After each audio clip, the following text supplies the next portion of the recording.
Bismillah. Assalamualaikum warahmatullahi wabarakatuh. Alhamdulillah alladzi bi ni'matihi tatimmus shalihat.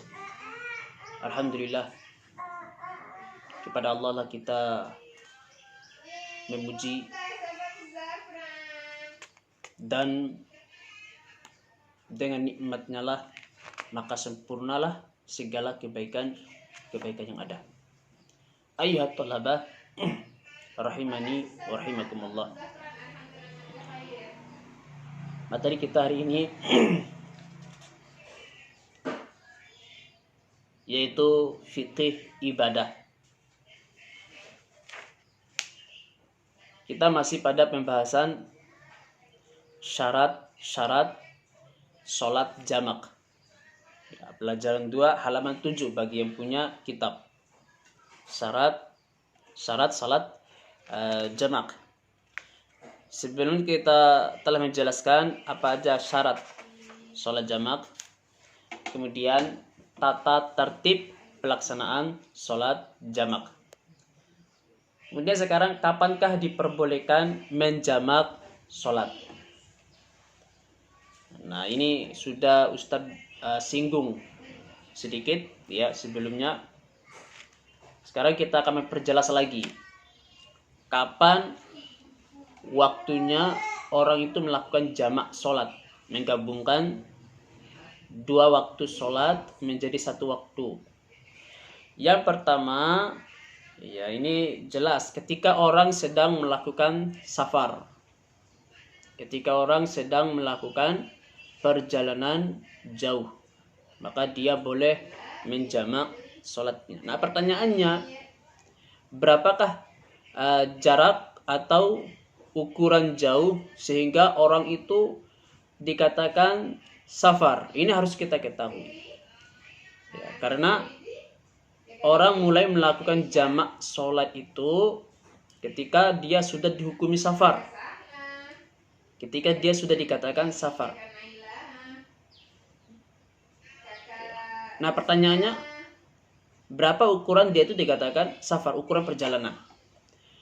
Nah, kalau kita belajar tentang fikih ikhtilaf, fikih perbedaan, maka kita akan mengetahui adanya perbedaan pandangan atau perbedaan pendapat dalam setiap ilmu. Ya, di dalam setiap ilmu ada sebuah kitab namanya Kitab Al-Majmu'at Al-Ikhtilaf, kumpulan-kumpulan perbedaan ya, yang dikarang oleh Al-Imam Ibnu Munzir. Al-Imam Ibnu Munzir, beliau mengatakan masalah jarak perjalanan sehingga seseorang itu dikatakan safar atau musafir. Ini ada 20 perbedaan. Ini bayangkan ada 20 perbedaan. Dan di situ beliau menukil, ada mengatakan orang dikatakan safar itu ketika begini thread, ada mengatakan dikatakan safar itu ketika jaraknya begini thread, sampai 20. Sampai 20. Yang ma'ruf di Indonesia ini, karena sebagian besar Indonesia itu kan mazhabnya Imam Syafi'i, dan ini adalah sekaligus menjadi pendapatnya Imam Syafi'i. Dan Indonesia mayoritas mazhabnya Imam Syafi'i. Imam Syafi'i berpendapat bahwasanya jarak safar itu kurang lebih 80 km. Apabila jarak dari tempat kita tinggal dengan tempat yang kita tuju itu sampai 80 km, maka dia sudah dikatakan safar dan dia harus jamak. Dia harus jamak. Kalau dari Tangerang ke Bogor sampai enggak 80 km? Enggak sampai. Itu Ustadz perkirakan dari Tangerang ke Bogor itu Ustadz perkirakan enggak sampai 40 km itu. Enggak sampai 40 kilo. Itu perkiraan Ustadz. Artinya kalau mengambil pendapat yang ini, pendapat yang mengatakan 80 kilo itu berarti dari sini ke Bogor itu tidak dikatakan safar. Artinya dia harus sholat secara sempurna.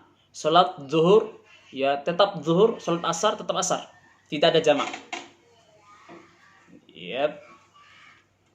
Ini pendapat mayoritas orang di Indonesia karena sebagian besar mazhabnya Imam Syafi'i.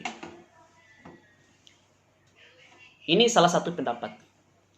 Nah, ada juga yang mengatakan bahwasanya seorang dikatakan safar apabila dia keluar dari batas wilayah tempat dia tinggal. Nah, inilah pendapat yang paling kuat dan Ustadz berpendapat dengan pendapat ini. Ya, ini Ustadz mengajak anak-anakku sekalian untuk melihat ranah perbedaan. Ya, tidak apa-apa Ustadz, walaupun ini sebenarnya ranah orang-orang kuliah sebenarnya, tapi tidak apa-apa. Ustadz singgung sedikit aja, hanya bau-baunya saja, belum masuk ke dalam. Ya, sekedar mengetahui inilah perbedaan. Nah, pendapat yang paling kuat yang Ustadz condong dengan pendapat itu, yaitu keluarnya seseorang dari batas wilayah tempat dia tinggal. Mau berapapun jarak, kalau dia sudah keluar dari batas wilayah tempat dia tinggal, dia sudah dikatakan safar. Jabodetabek ini memiliki daerah batasan masing-masing. Tangerang, Depok, Jakarta, ya, kemudian apalagi itu Bekasi, itu kan ada daerah batasan daerah masing-masing itu. Tangerang ke Jakarta ada batasnya masing-masing. Di sana ada gerbang. Selamat, misalnya dari Tangerang kita ketika hendak memasuki daerah Jakarta itu ada batasnya, ada tertulis selamat datang di daerah DKI Jakarta. Nah, itu batas. Ketika kita melakukan perjalanan, kemudian memasuki gerbang itu, Anda sudah dikatakan safar. Anda sudah dikatakan safar. Ya, karena sudah keluar dari batas wilayah tempat kita tinggal. Jadi intinya, kalau kita ada rencana untuk pergi ke luar kota, ya, Akila tinggal di Bintaro, Tangerang. Rencana mau pergi ke Bekasi, maka itu sudah dikatakan safar. Atau rencana mau ke Jakarta, sudah dikatakan safar. Atau mau pergi ke Depok, sudah dikatakan safar. Kenapa? Karena sudah keluar dari batas wilayah tempat tinggalnya Akila, yaitu Tangerang. Ya. Nah, apa dalilnya yang menguatkan pendapat ini? Dalilnya adalah pernah Ali bin Abi Thalib radhiyallahu ta'ala anhu melakukan safar. Ya. Melakukan safar dari tempat tinggal Ali, ia naik ke perbukitan, ke gunung, sampai akhirnya keluar dari batas wilayah Madinah. Keluar dari batas wilayah Madinah. Kemudian dari tempat Ali berdiri masih bisa terlihat tiang rumahnya Ali bin Abi Thalib. Namun Ali menghukumi itu adalah safar. Padahal masih dekat. Ali berdiri, dia lihat masih terlihat tiang rumahnya Ali.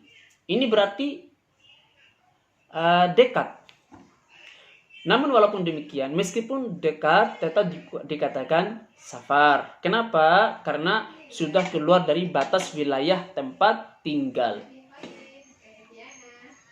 Ya, jadi sekali lagi, orang yang dikatakan safar itu apabila dia sudah keluar tempat tinggal. Ya, kalau kita ingin pergi ke wahana, kemana dulu? Misalnya ke Depok. Jangan ditanya lagi berapa jarak dari sini ke Depok. Pokoknya itu sudah keluar batas wilayah. Harus kita jamak. Nanti kita sholat zuhur, habis sholat zuhur, qomat, sholat asar lagi. Ya, pokoknya kalau sudah keluar dari tempat tinggal kita, maka kita sudah bisa melakukan jamak. Karena itu dihukumi safar. Ya. Ini pertama. Dihukumi safar ketika dihukumi jamak ketika dia melakukan safar. Yang kedua, ketika seorang berada di padang Arafah dan Muzdalifah, yaitu pada saat menunaikan ibadah haji. Ini orang sudah pergi haji itu, anak sekalian, itu safar apa tidak? Tidak. Mereka itu mukim. Orang yang sudah berada di Mekah itu bukan safar, tapi mukim, bertempat tinggal. Walaupun dia hanya 1 minggu atau 2 minggu, itu sudah bertempat tinggal namanya. Tidak bisa dikatakan safar. Ya, jadi kalau sholatnya harus sholat yang sempurna. Tidak bisa jamak. Terkecuali kalau posisi mereka berada di Arafah dan Muzdalifah. Samkan orang yang berada di Makkah, baik ketika mereka haji ataupun umroh, itu bukan safar. Tapi mereka mukim, bertempat tinggal di situ.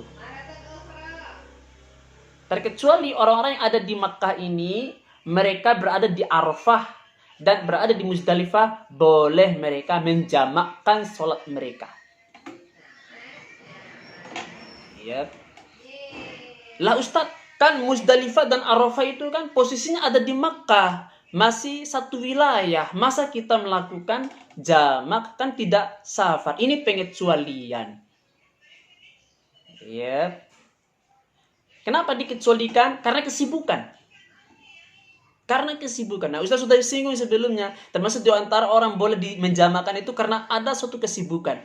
Termasuk di antaranya adalah Arafah ini. Orang yang melakukan ibadah di Arafah itu kesibukan sehingga tidak ada waktu lagi untuk melakukan sholat. Demikian pula orang yang melakukan ibadah di Muzdalifah. Nah, ini dikecualikan sehingga ya orang yang posisinya ada di Arafah, ya orang berada di padang Arafah ini adalah puncaknya haji, anak-anak sekalian. Puncaknya haji di situ. Demikian pula orang yang ada kemudian di Muzdalifah. Ya, mereka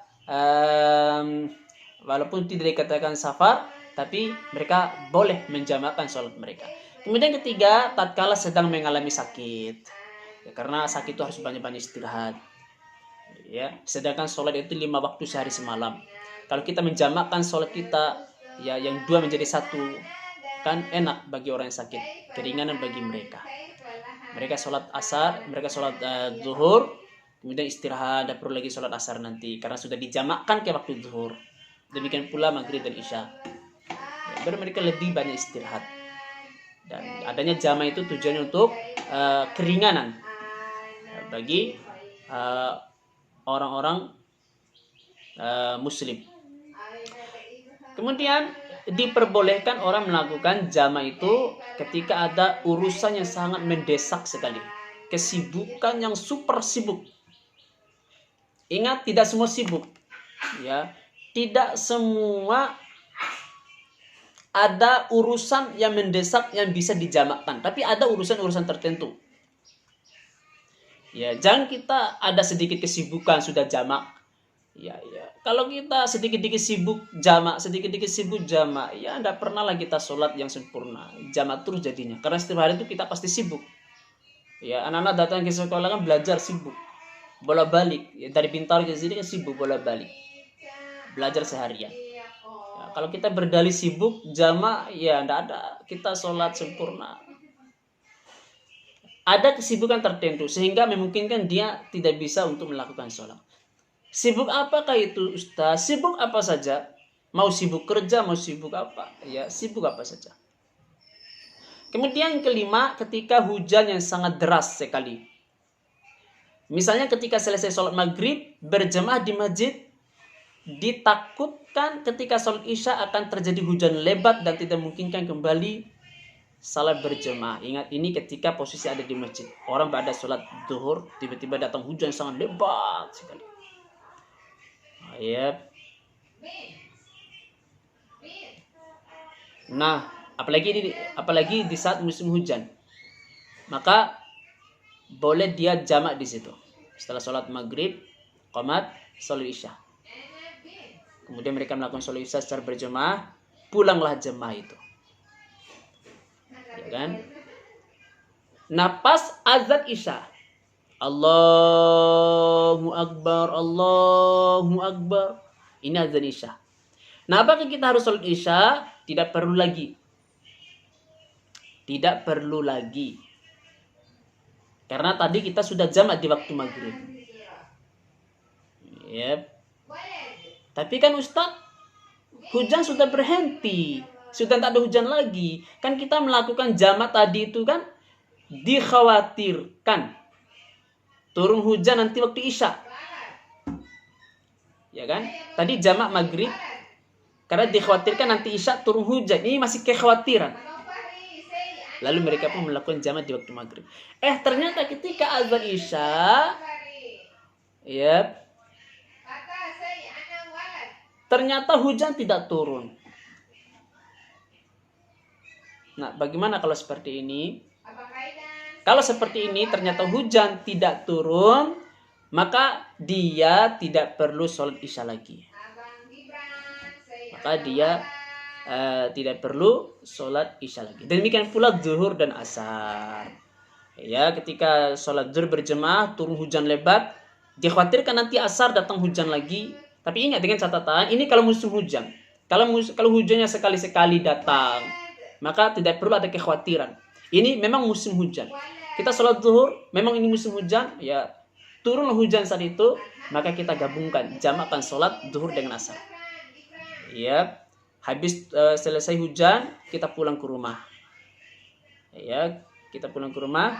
Nah, ketika asar, hujan turun atau tidak turun, kita sudah menjamakkan sholat.